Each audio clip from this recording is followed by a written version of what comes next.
This is We the Sales Engineers Podcast, show 205. Welcome to We the SEs Podcast, the show for sales engineers by sales engineers with your host, Ramsey Majaba. What's up, SE Nation, and welcome back to another episode. I learn from every episode I make, whether it's a solo show or an interview. Today, my guest is Dustin Allen, and he gave me an idea, which I am currently working on implementing in my team with my own customers. I'm not going to expand on that right now. I want you to listen to the show and maybe you'll figure out which idea, because I flat out say, oh, that's a great idea. So listen to the show. But first, let me introduce you to my guest. My guest, his name is Dustin. He's a sales engineer who's not afraid to take risks. And he is dedicated and works very hard to achieve his goals. Like I want you to hear his story. You'll know why I'm saying what I'm saying at that point. So let's just jump right into the show, and so you can hear his story. Mr. Allen, how you doing? Good, Ramsey. How are you? I am doing well. Thanks for coming on.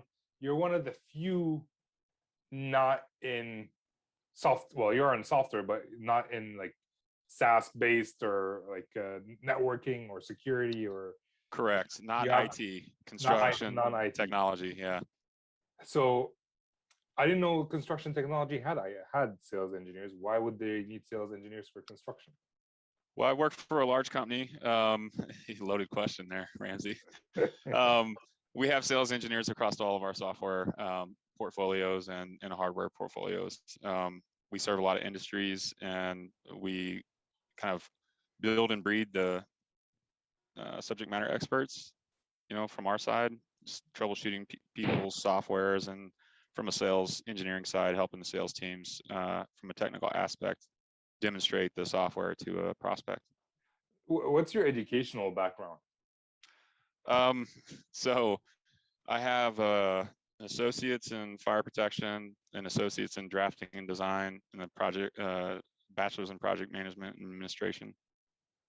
So you're not a pimp. No, not a pimp. Not a pimp. Right. My brother is, as I like to call him that. He's not happy about it. PMP, in case anyone's wondering. PMP, project management professional. Yeah. No, he has that. Yeah. I have the CMBIM designation, which is a designation that became popular about 5 years ago as building information modeling became more widely adopted across the United States. Doesn't have the same ring as pimp. No, it doesn't have the same ring as pimp. That's for sure. All right. So your education is in kind of not construction per se, but in that domain. Right? So as part of like going to school and all of that, I did a 5-year apprenticeship through a skilled trade as a sprinkler fitter with Local 669. In the US, it's just kind of comparable to any other trade union, maybe in your area. But it basically taught me how to read and design blueprints by hand. So I kind of took that a level further and started detailing in CAD and modeling in Revit and other software packages, and just took it as far as I could. And it led me to, eventually working at Trimble as a subject matter expert. Were you aware of the sales engineering role before you took on? I had no idea. They were like, "Oh, you're going to be a sales engineer." I'm like, "What's that?" And they're like, "Oh, it's a kind of part-time sales, part-time engineering." I'm like, "Okay, sounds good." How did you make your way there? Like you had other jobs. I'm looking at your LinkedIn. Through the field. So I was in the field through my apprenticeship, right? I was going to college at night, supporting a family like during the day working, and then I would literally drive to school right after work, either sleep in the parking lot or finish my homework.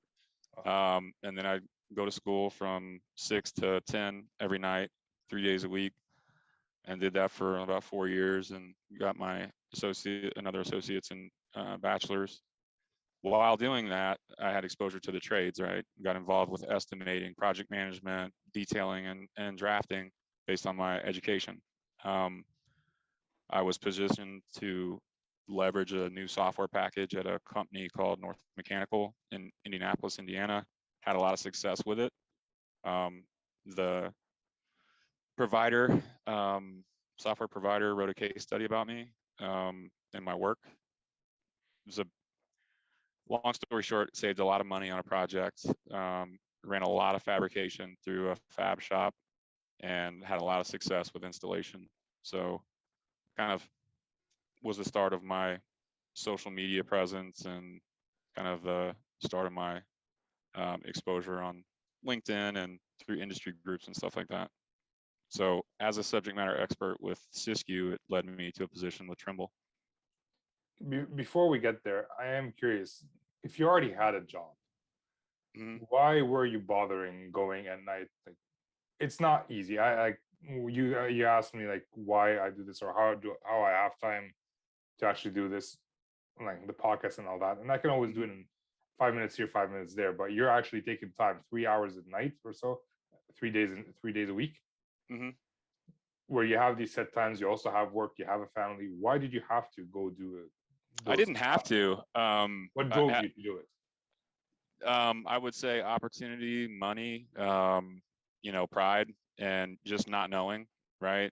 I was always a technical person. I was a technical specialist when I was in the military. I was a Patriot missile systems operator. So I've always had a very technical background and very technical jobs. Out of all the skilled trades, I picked the one that engineers their own systems, fire protection. They engineer their own systems, so they're kind of homegrown engineers. My dad was in that trade. My brothers were in that trade. Every male in my family has a card through the union as a sprinkler fitter. That was kind of like my first requirement. I got beat up when I was in the Army, pretty bad. I have degenerative spine disease and some neurological issues related to my military service. So it encouraged me to find a less physical job and start using more critical thinking to get paid and earn a living. I'm sorry to hear about you getting beat up as a. You weren't I didn't physically beat up. I wasn't physically beat up. I know when I said it sounded like I know your body got beat up.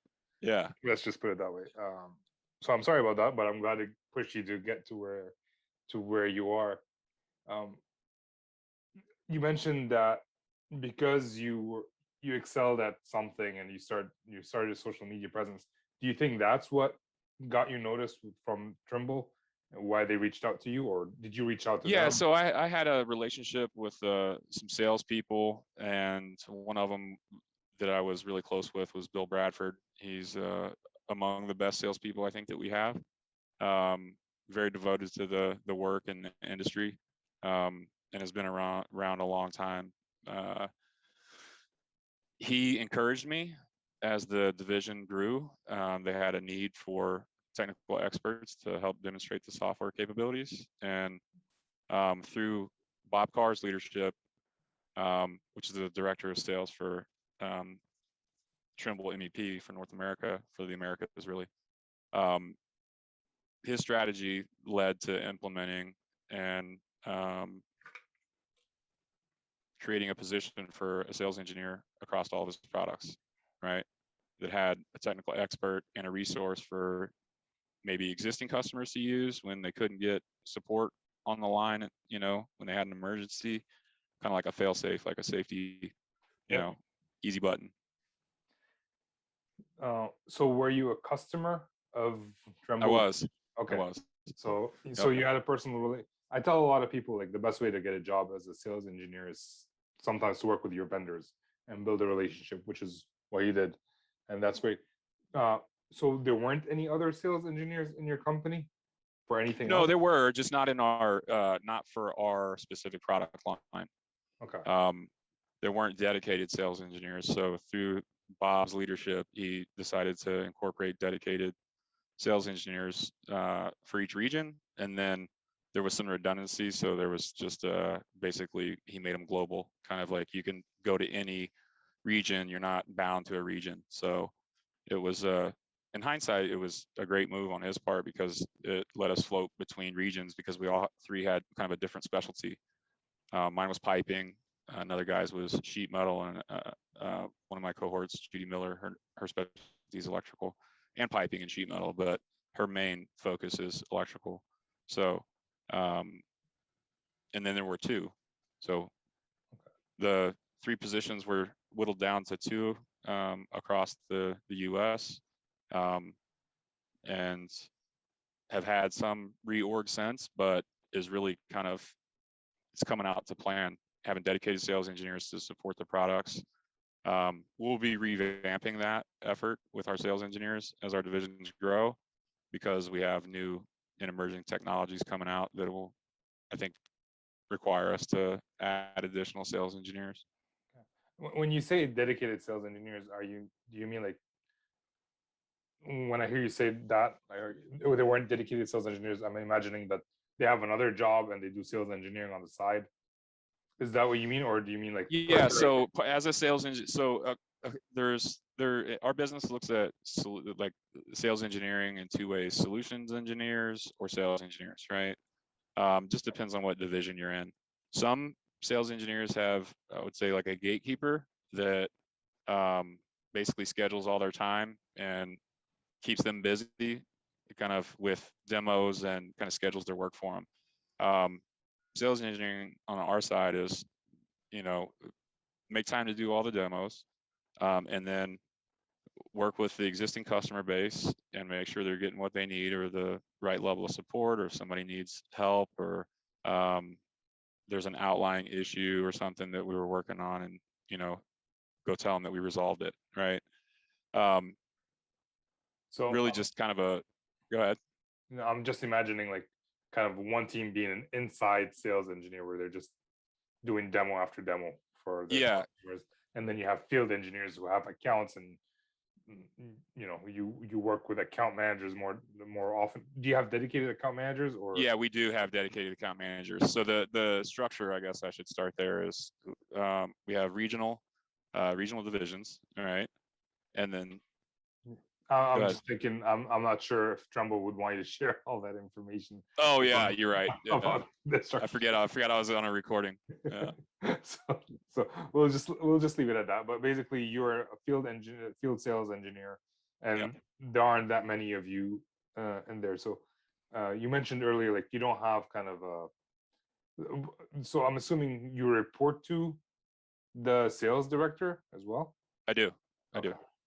All right. So I report to a sales director. And I personally find love for the sales engineer, although it's not lacking in terms of, okay, we love and appreciate you, but in terms of support, like, here's the information that you need to be able to do your job. We do challenger training, and it's mostly for salespeople. How do you find that relationship? Like, you're being empowered to actually do your job.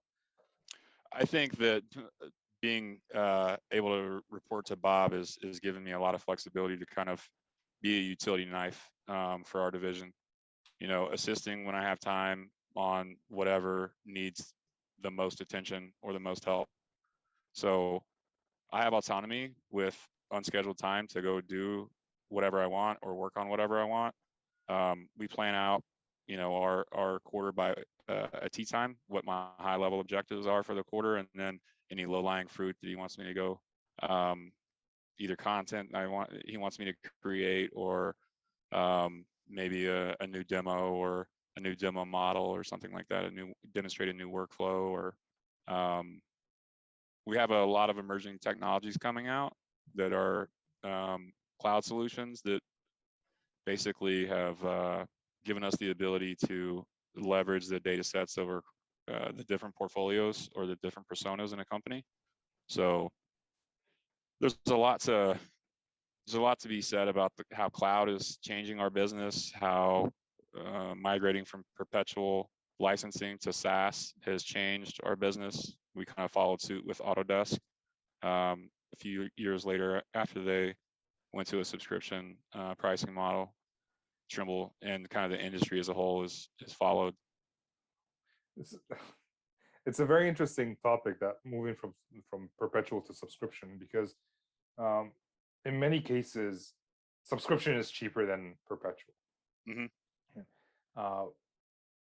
And in the long run, it's better for the company to go subscription versus perpetual, but it's worse for the salesperson because they're sacrificing their commission today to, potential commission tomorrow where he might or she might not be with the company anymore because things happen. So one of the strategies that we tried to implement when we encountered that was trying to leverage multi-year deals, right? So you get more commission and you get a higher deal. Yeah, the total volume, I would say, goes down as far as sales, but there's like a 5-year payback, right? And it's all based on churn. Like the success of the subscription business model is only as good as the product, right? Yeah. You have to have really good products that continually get updates if you want people to, pay for a subscription versus a perpetual license in something, right? Yeah. So if I think the big risk with software is if you're paying high perpetual prices with no support and maintenance or enhancements, subscription is probably the way to go. Yeah, well, that's a very good point that should be used. Hey, if you don't like it, you don't have to pay next year. Whereas if you pay perpetual, you paid everything up front, and if you don't use it, you still own it. So you're pretty much screwed, and you won't be able to get support because you didn't buy support. So yeah, that's. I think what it does is it positions companies to be able to scale easier with relation to cost of software. Right? Yeah. The big thing that I find is the challenges of getting the salespeople to sell subscription. And sure, you can, if you do the 3-year deal, you're kind of defeating the point of like, hey, do it year to year, it's cheaper. Year to year, yep. You grow into it. So I humbly believe that the organization who wants the salespeople to change from perpetual to subscription should change the way they incentivize their sales. Yep, the comp plan or incentives. Yep. Yeah, or reduce. One of the big things that I find, and I don't know if you see that, salespeople tend to move a lot more than sales engineers, just because every year over year their quota keeps going up, and which means in fact they're getting a pay cut, right? Yep. Because now they sold 1 million, they got 100% of their commission 1 year. Now they have to sell 1.5 million to get 100% of their commission. So if they sell 100 million the second year, they got a pay cut. So I don't know if they find a way to actually incentivize salespeople. You're not commission based, are you? I am. A portion of my income is commission, so my breakdown's a third. I have a third variable comp. Okay, yeah, same here. Most SEs are between third and like 20%. So yeah, so we're not as affected by these quota hikes as a lot of salespeople. But I am curious. You mentioned you have a lot of emerging technologies. You have to kind of work with existing customers, and also you have to help with the new customers. How do you organize your time and split your time between those 3 aspects of your job? Like you said, if difficultly was a word, that's what I use. Yeah, I have the same challenge I think everyone else does, even people like you. You want to do a great job. First of all, you want to provide value for people in your industry as a thought leader, and you have to want that. A lot of people just, some people want to be the subject matter expert but don't want to share the information and empower others to be subject matter experts. That's how I approach sales. I try to sell the product with the salesperson to a company, and then babysit them, and the account managers do a really good job checking in on them, scheduling time with me. So I leave part of the existing customer base to the account managers to schedule times during open slots in my calendar, right? The stuff that I get to do on my own free time, like that, is like I have an extra hour or 2 or 3, it would be like involved with testing software or talking to the product management teams to help them identify issues or enhancements that they need to put on the roadmap for development. How do you convince product managers to put something on the roadmap? I don't convince them to do anything. I go find the customers that verify the need. I have no I have no emotional attachment to any enhancement. If somebody says that they need the product to do something, I'll write a note and try to go see if other people need it to do it, right? To see if it's a real need.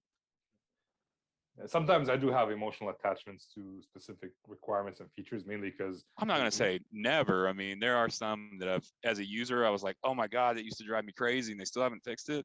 Well, even as a sales engineer, like if I have $1 million opportunity on the line, and I am 1 million in like a $5 billion company, like, even though it's 1 million is huge for me, it's nothing for the product manager.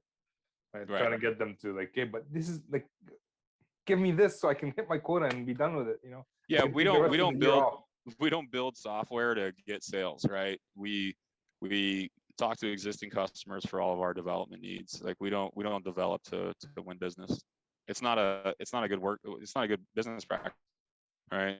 Because then you're chasing sales that may or may not happen because of someone's objection, like, oh, your software can't do this, so I'll never use it. And there's a dozen people that say that in the industry, right? Do you do an enhancement that may take a lot of time for those to cater to those 12 people in the industry, or do you focus on things that cater to the masses? Well, yeah, right? So that's the product manager's perspective, and I'm starting to think that you're a undercover product. No, I've just heard it so many times. I work for sales. Yeah, no, I've heard it as well. Like, for what's important for me is not necessarily like the same way what's important for me is not important for my customers. Like my product is the most important thing for me, right? I want to use my product. I want to sell my product. It's not what my customers do on a day-to-day basis. I mean, they use my product to do what they need to do, but it's not the most important thing for them. So when I see SEs getting upset with their customers that, hey, they're not responding to me, but that's because they're busy doing their job. And same thing with product managers. Like, this opportunity is important for me, doesn't necessarily mean it's important for them. So one of the things that we started to try to do as far as like outreach was, if they need enhancements or whatever, we do office hours, right? So we see the problems and kind of demonstrate, workflows with customers live. And if it, we want to know, like, hey, is this very impactful? Like, is this helpful? And we get a lot of feedback from those meetings, right? The office hours, because it's basically a training session, right? Yeah. So is it like they give us Go ahead. Keep going. Yeah, no, they have basically have an opportunity. The customer base has an opportunity to come learn new workflows or learn, or ask questions about, a specific workflow or a specific button. And our implementation manager, Matt Smith, goes through the workflow and they record them and then have a site of basically videos that we can reference that we'll see, hey, these are big issues from, these 6 contractors in this office hours session, right? I am curious about the office hours. Are you saying like you do one office hour for all your customers, or you do per customer? No, we do a group office hours. Like we'll be covering duct, right? And we'll do a 30-minute workflow, and then we'll do like 30 minutes of Q&A, right? We'll try to plan a workflow. Maybe it'll take 20 minutes, and we'll do 40 minutes Q&A. People will go to a GoToWebinar bi-weekly, and they'll see a demonstration of some particular workflow of our software, and then they'll have the ability to ask questions about that or something else. And then they crowdsource across the people that show up for the office hours, like what the topics are going to be for the next office hours, right? So our customer base that's coming and learning about the new workflows and enhancements and bug fixes have the ability to help drive and steer what we cover as far as. We tried to do something similar, but not many customers end up showing up just because, hey, we're going to be doing this topic. We're going to be talking about this topic, and then we come and do it. We had a few customers. It generally took a lot of time for us to prepare, and then we didn't have enough customers to justify it. But right now, like, that's why I love these like podcasts for my own selfish reasons. The thing I'm going to try is schedule office hours per, like, I have basically 3 major customers. So I'll schedule office hours, one with each, maybe once a month. And like, hey, we're going to show up. And no one has to show up, but whoever comes in, they have a question, kind of like university or college, Yeah. or, you know, whoever has a question, we'll try to answer it. If we can't answer it this time, we'll schedule a call with you specifically at a later date. So there's an idea that I'm going to try to implement with my team. So there you go. It works. It takes a long time to get the audience. Just like try to think about when you started building your social media, feed for, we the sales engineers, right? It takes time, right?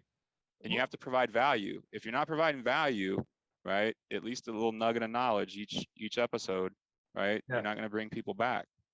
And here, what I'm thinking also is that if nobody shows up, I'll just keep working. Right?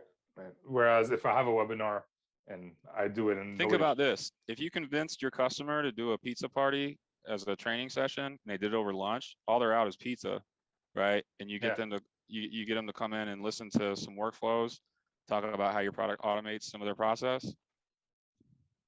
I think that's the key, right? Yeah. Like, how can they get quicker, faster, better from the time they spend with you, right? One big key takeaway each session is like all they need, and that builds the desire to come back, right? Because they have a big takeaway every time, like, oh, I learned how to do this, I learned how to do this, I gotta show up for an hour every other week for free training. Like, it's a good deal. Well, yeah, and the big thing is like they'd be able to ask their own questions, and we'd answer their questions as well. I used to be able to go to my customer sites and just walk around, and I would tap someone on their shoulder, and they'd blurt out like 5 questions in a row. But they never asked me those questions through email. Right. Only when you're in person, right? Yeah. And it's like, oh my gosh, all right, I got blindsided. Let me. Yeah. So if I can just like start an office hour, maybe the first, like I say, this time we're going to be talking about this, and just maybe I'll do it with a friend, like a colleague, another SE, and we'll just ask each other questions about doing stuff. Yeah. And no one really knows the level of proficiency of their users in their groups. Yeah. They don't really know. A lot of the management doesn't know how well someone that works for them knows how to use the software, because typically they don't know how to use the software, right? It's just another tool that they're providing their employee to get their job done. They don't know the ins and outs of everybody's tools. You can't possibly know them all. But what they don't oftentimes communicate is, oh, the software appears to be broken, not, hey, I just don't know how to use it, right? Like, software vendors and contractors, companies need to commit to annual training and refreshers on software. If you're paying for SaaS software, you should be leveraging it, right? There's enhancements going into that software, whether it's biannually, quarterly, annual updates, you're getting something. You should learn how to use it, because a lot of the other customers probably fought for those enhancements, so I'm sure they're providing value. You just need to understand, where the value is in the software. I like this.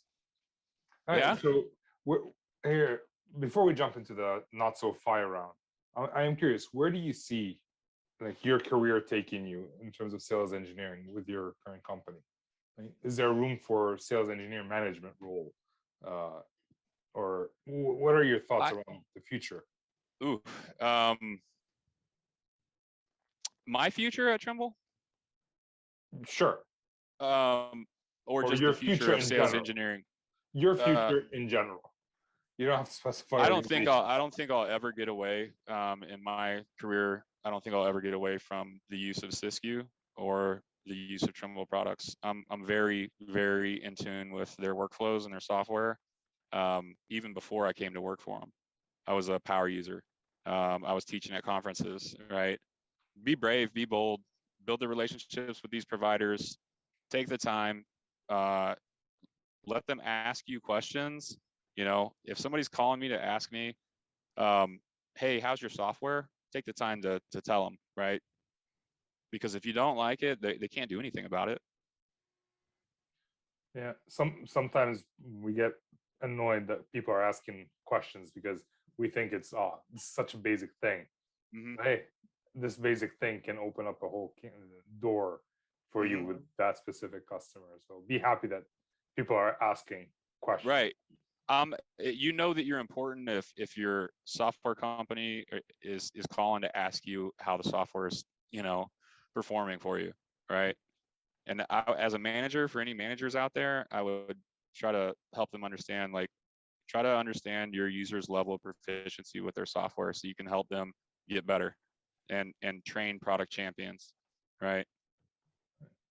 And something you mentioned earlier was that sometimes organizations or customers are just curious about the product, doesn't necessarily mean kicking tires. Yeah. They're kicking tires. So how do you differentiate between those who are interested, those who are kicking tires, or do you even differentiate? You just do the same thing for both and see what happens? I think our hunters that go hunt for new business do a pretty good job of pre-qualifications.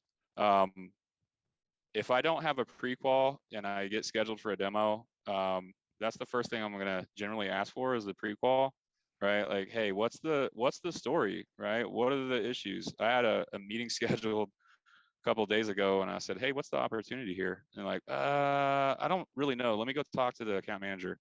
And I'm like, hey, we got to do a better job. Like this is a person that's not even really interested in our software, right?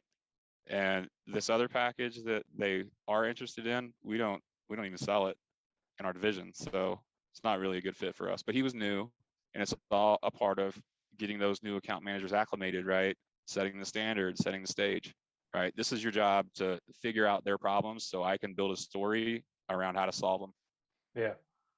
Otherwise, SEs I've seen that where SEs just jump on demos and do the same demo over and over. At which point, using there's Consensus, Reprise, Walnut, Navitek. I have to say that right.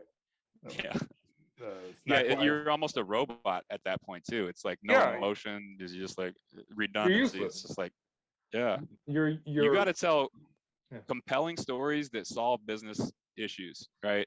Yeah, I mean there are situations where you can use it as a discovery, which has been done. But I'd rather send them a video, watch it, and if you're interested, I'm happy to answer any questions you may have or do another discovery later.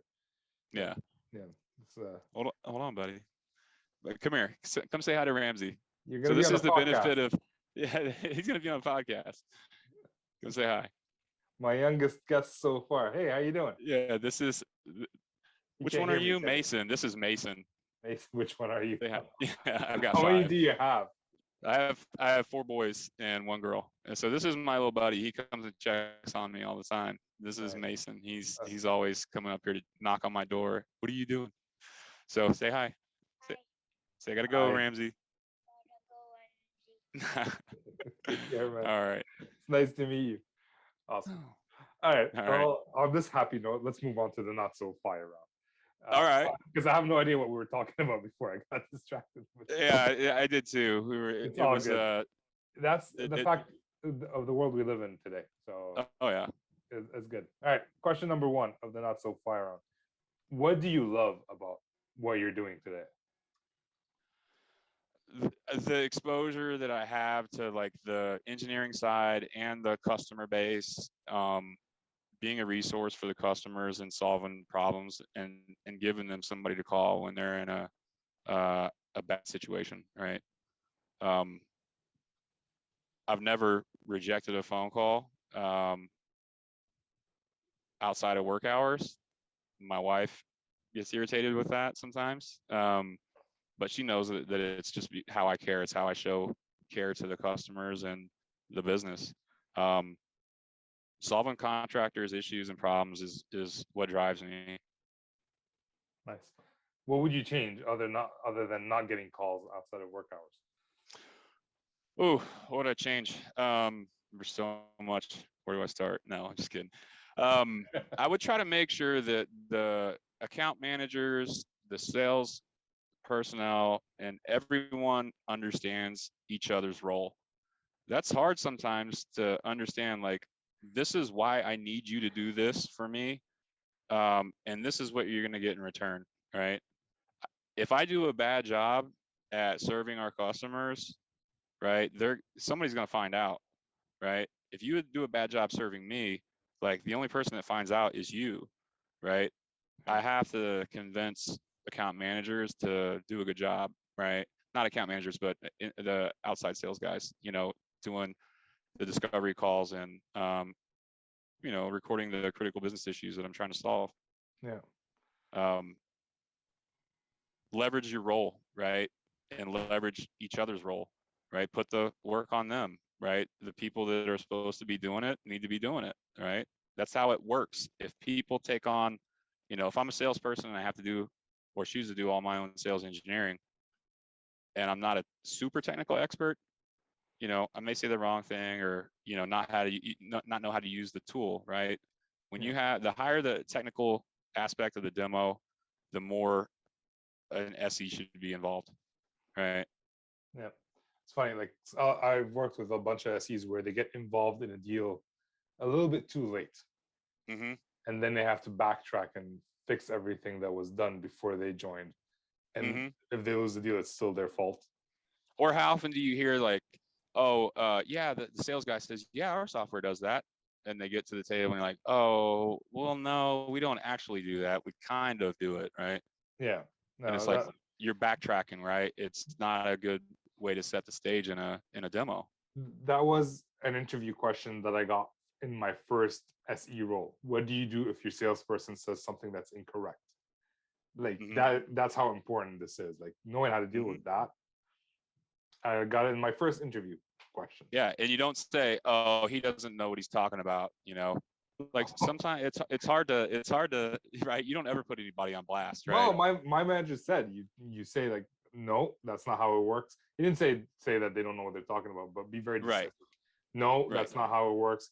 We can discuss that later, but we just be very clear with the customer because in the end it's going to come back to be direct, right? And let them know like it kind of does work like that. Maybe there was some misunderstanding. Let's rehash it out right now. Well, because in the end it's going to be your fault as an SE for not speaking up.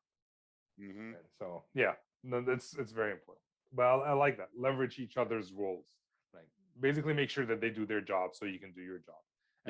And then do your job properly so that and I get to do my job properly and then you close them and we win, right? Yeah. So it's a critical aspect of the role dynamic that not a lot of people are in tune with. Yeah. The quality of the work that the outside sales does SE is critical. A lot of people don't put enough emphasis on it. Yeah. In my opinion. All right. Third question of the day. Not of the day, of the not so fire round. Is there a book or resource you would recommend for you're on social media, so for sales engineers to get better at being on social media?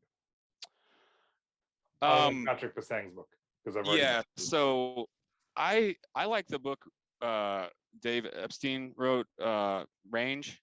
It talks about just training yourself to be good at things can lead to really kind of you being good at everything, right? That you put yourself or put time and effort to. All right. Yeah.